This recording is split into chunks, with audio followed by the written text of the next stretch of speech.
Hey y'all, it's Rick here with Uncommon Communion, and happy Epiphany.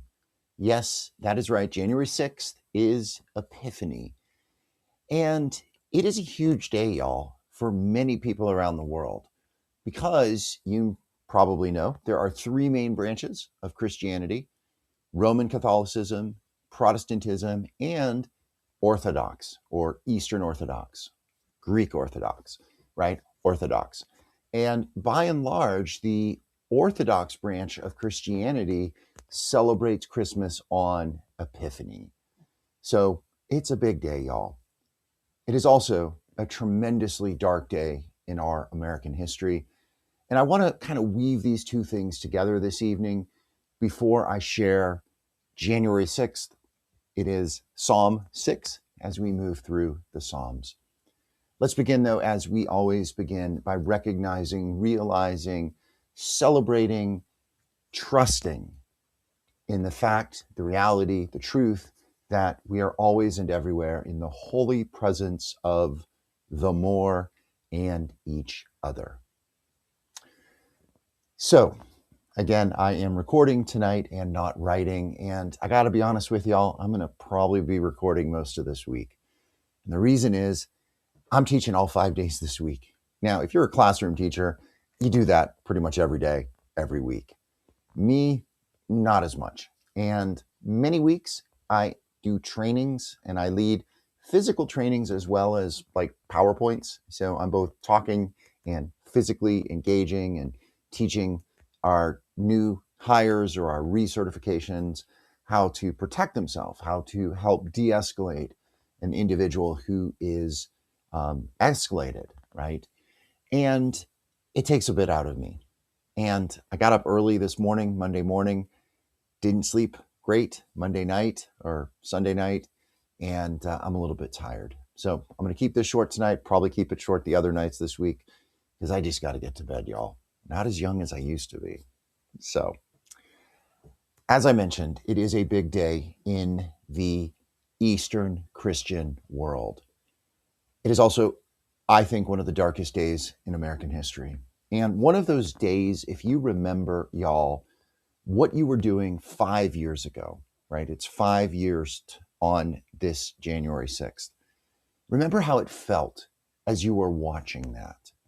I don't know about you, but it reminded me a lot of September 11th. Now, I watched that unfold live.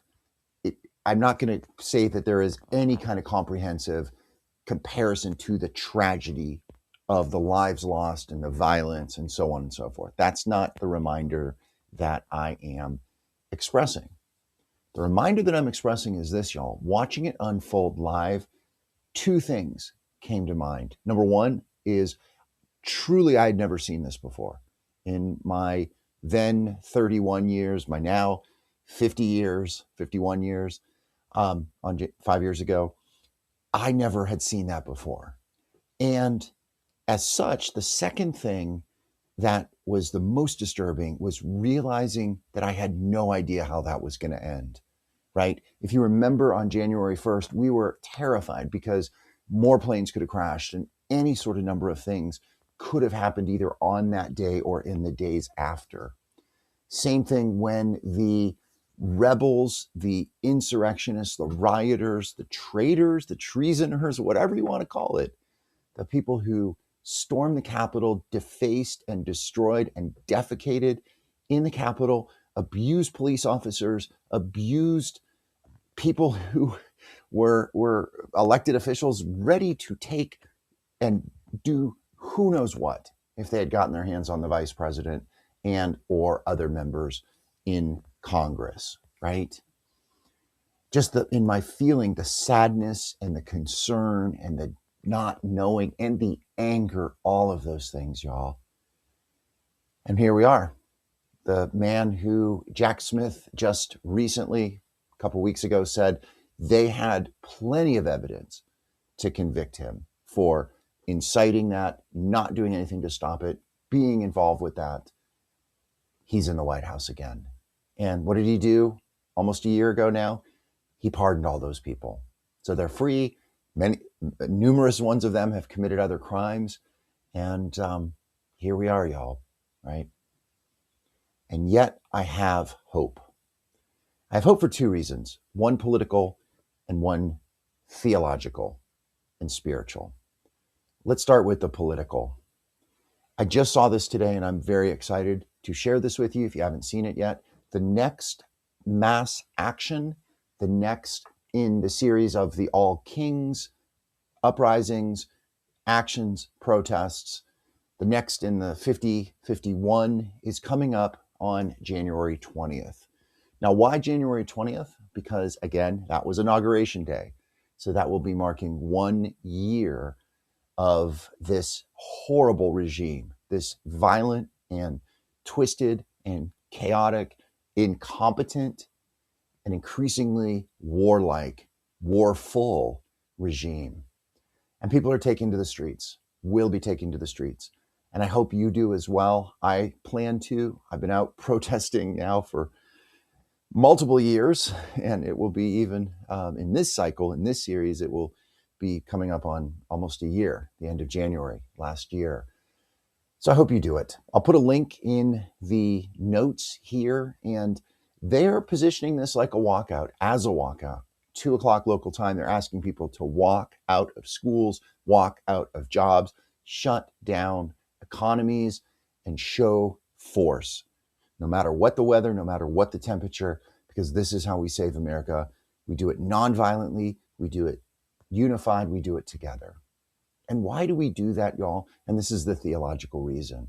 Because if you are a follower on the way of Christ, you believe that the Magi who we are remembering today, they are a model of power, right? They are a model of curiosity. They are a model of diversity. They are a model of humility because, you know, these were rich people who could make that trip. And they brought, as we know from the stories, expensive gifts.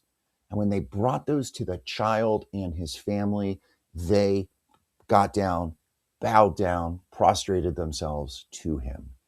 That is what power and humility and love and faith and trust, it's what light looks like. Also in the story that we heard, we hear of Herod and his minions and the people. And we see those Herodians in our life today, in our world today. We don't need to name them. We know who they are. And they are a very different way of expressing power, that through violence and intimidation and threats and so on and so forth, right? The spiritual story, the story of the Bible, the moral arc of the universe shows that it is the light, it is the Christ, it is the Magi, and all of the people of faith in the scriptures and the gospel, in the Old Testament and the New Testament, all those people of faith are who God is with, who are with God, more importantly, and who ultimately will triumph, right? The world, the light has entered into the world and the darkness has not overcome it. Y'all, this is going to be a big week in Washington. I will keep you informed as we go. We'll see. Let's look at Psalm 6. Again, as I read the Psalms, I am going to switch the translation from the masculine, the grandfather, to the grandmother, and see how that sounds, see how that feels to hear that. All right. Psalm 6 is still fairly short. These early Psalms are all pretty short. I'll put it into the text of it into the notes if you want to follow along on your own. But here it is the translation. Grandfather, do not speak sharply to me when upset or instruct me when angry. Take pity on me, for I am weak and fading away. Heal me, grandmother, for I am feeble and trembling deep in my bones. My inner being is in anguish and my heart is troubled. Oh, grandmother, how long before you make me whole again? Turn your face toward me again, grandmother. Snatch me from the jaws of death. I call on you to rescue me, for I know your love for me remains faithful and true.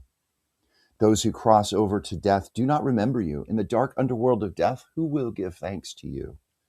I am tired of hearing myself groan and moan in pain. Night after night, I leave with a trail of tears where I sleep and flood my bed with crying. So many tears have worn out my eyes and made them dim. My eyes grow weak from weeping about what my enemies have done. Go away from me, you who walk in evil ways, for grandmother has listened to the voice of my tears. Yes, grandmother has heard my cry for help and taken my desperate prayer to heart. Now all my enemies will be humiliated and filled with fear. Without warning, they will be driven away in shame. Yeah. Again, human emotions. How long, O Lord? How long must I suffer? Must we suffer? I mean, that is the cry of everyone who has been detained by ICE and thrown into jails without due cause. Those and sent to who knows where.